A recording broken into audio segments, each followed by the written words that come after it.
South African Dr Brett Lyndall Singh was working in a hospital in China when COVID-19 broke out.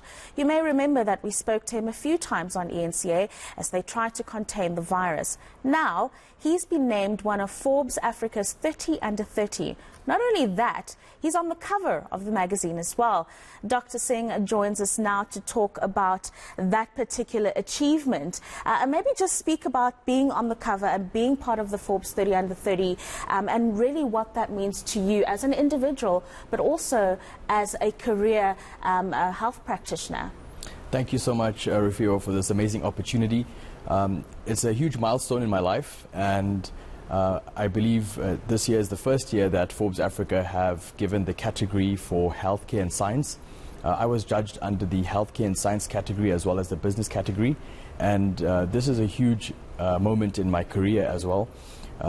Doctors have really worked hard over the last 2 years, and as you've said, as I've spoken before on previous shows, that I was working in China during that time. And I've recently returned to South Africa at the end of 2021 and currently working with national government on the National Healthcare Products Master Plan, as well as some other systemic sort of transformational programs that we're trying to hand out. And I believe that this opportunity to be one of the representatives of one of the 4 cover stars is a sort of a huge milestone to say South African scientists, South African doctors, and South African entrepreneurs are really making it in Africa. We hold 46% of the whole 30 under 30 category, in the whole of the continent. So South Africa's youth is really moving forward, and I'm going to try my best to use this opportunity to try and change the unemployment crisis, especially in the healthcare and life sciences area in the country. Yeah. And let's talk a little bit more about that, the fact that the opportunities are so few for many, not just in South Africa, but on the rest of the continent as well. Yourself and related stakeholders, how do we begin to tackle issues of unemployment and getting opportunities to young people who want to develop skills, businesses within the health or any other sector? That's an amazing question. When I finished medical school in 2017, I immediately came back home because I wanted to contribute to our country's healthcare system, because I love South Africa. I love working, administering as a doctor. However, the HPCSA didn't give me an opportunity to process my application, and they told me that I had to wait 2 to 3 years to get a seat to write my exam. And I think a lot of youth face these huge institutional challenges because our institutions aren't ready for our excellent youth, and so it flusters us. We feel discouraged and depressed because the thing that we've been spending 6 years to accomplish, we can't even work in our own country. So it really sparked a motivation for me to continue my education. So I went to continue to do my master's in medicine and pediatrics. As you know, Africa has the largest pediatric population in the world, and it also has the fastest growing population in the world. And obviously of the top 10 fastest growing economies, 6 of them are in sub-Saharan Africa. So I think I use those advantages to try and focus on how I can contribute not only in science, but also try and look at healthcare from a business perspective. And so I launched our company Alpha and Omega MedTech and Alpha and Omega Medical Group. And through the work that we've done, we were able to help with a couple of our partners to develop a COVID-19 rapid test. And we're able to donate over 25 million rands worth of those kits to the Medical Research Council in an effort of our response to COVID-19. And I think being on the cover of Forbes for the 30 under 30 as representative of our healthcare and business category, it's not to say that we've made it. It's not to say that we've achieved quote-unquote success. It's just a validation to say, well done, Brett, but you've got a long way to go. So you need to humble yourself and work with others in the environment, because we have so many unemployed graduates in life sciences, Rufio, in biotech, biomedical, biochemistry, in medicine, in nursing, and they don't know where to be placed.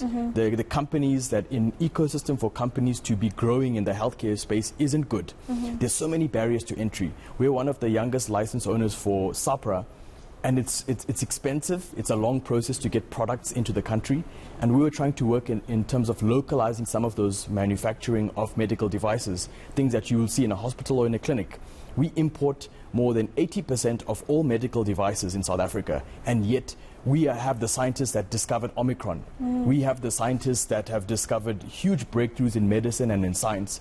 But we don't know how to work together, and I'm trying to do my part to try and let us all collaborate by using the small example of what we've done. Yeah, I mean, that's such an important pointer, collaboration, partnerships, and you are fortunate in that you have an in within government institutions, and you've got the ear of government stakeholders in improving the situation for young people across the country.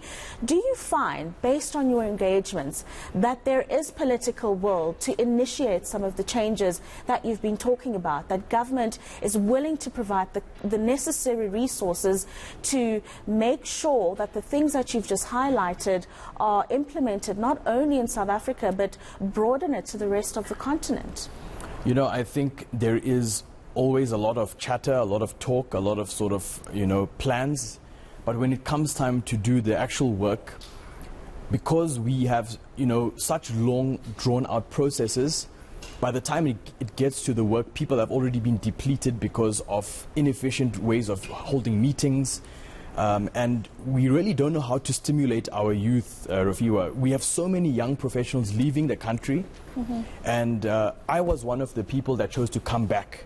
You get what I'm saying? And I'm trying to also encourage any young professional that's watching this show today, invest in the country. Come back. We need you. We really need you, especially in our healthcare sector. And we want to say that, it's not something that can change overnight. I'm willing to spend 10 to 20 to 30 to 40 years to But what about a young man or a woman, Brett, who'll say to you, but the resources are horrible here. Yeah. I want to practice as a doctor. I want to be a pediatrician or whatever it is.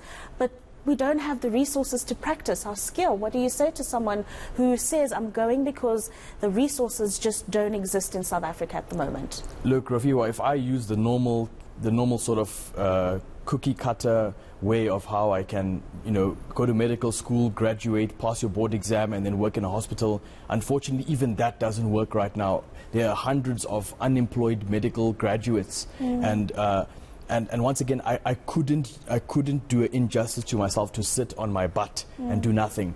I decided to create something, you know what I mean? So you could even consider me for 3 years whilst I was doing my master's. I was also unemployed because I couldn't work in the country. So I had to go abroad again, once again. So, I'm just encouraging the youth. Don't give up. An opportunity is coming your way. I'm an example of someone who started from almost nothing and was able to learn a new language and work with the African diaspora in another country. And I can tell you, Rafi, when I go to China, they don't look at my skin that is brown. They don't look at my surname. They just look at my South African passport and say, okay, oh, wow, you South Africans are actually excellent. Okay, I want to collaborate more with South Africa. I want to invest into South Africa. I want to cooperate with South Africa. So I think we must just keep on doing that and stop thinking about too short-term things. Really think about how we can move for institutional change for the future. Yeah. As we wrap up our conversation, Brett, you, as I mentioned in the intro, were there when the pandemic first broke out. Yeah. Maybe just very briefly give us a sense of what your experience, your immediate experience was, and what you've learned as a medical practitioner should something of this nature happen again. Look, we have to be agile. We have to be ready to make our own response. The skills that I've learned as a doctor, to be able to diagnose quickly, to be able to be calm in very high tense situations where you're seeing people at the worst state in their life. It shows how to demonstrate leadership, how to demonstrate, putting things down and putting actions into place. During that time, I was sort of in the right place at the right time. I was one of 2 African doctors that were honored by the Chinese government in our response to COVID. And it was at that point where I was introduced to the world of healthcare, not from a foot soldier perspective as working in a hospital, but from a perspective where there is investment into the technologies, into the hospital administration system, into the health informatics, into the digital healthcare, into all of those things. And South Africa has the potential to do that. We just need to expose ourselves to those things and keep on learning. So if I didn't go through that experience, I wouldn't be sitting here today because I would have never been elevated to a sort of national platform.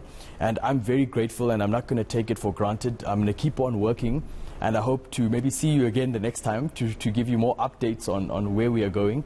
And there is definitely hope in our sector. We have such smart South African scientists and doctors, way smarter than me. I'm just an example of one of them who's coming back. We need them to come back, and we need to huddle together. Yeah. No, absolutely, Brett. It's been a pleasure speaking with you this morning. Brett Lyndall Singh, who is a doctor, by the way, who's a Forbes 30 under 30, and of course on the cover of that prestigious magazine.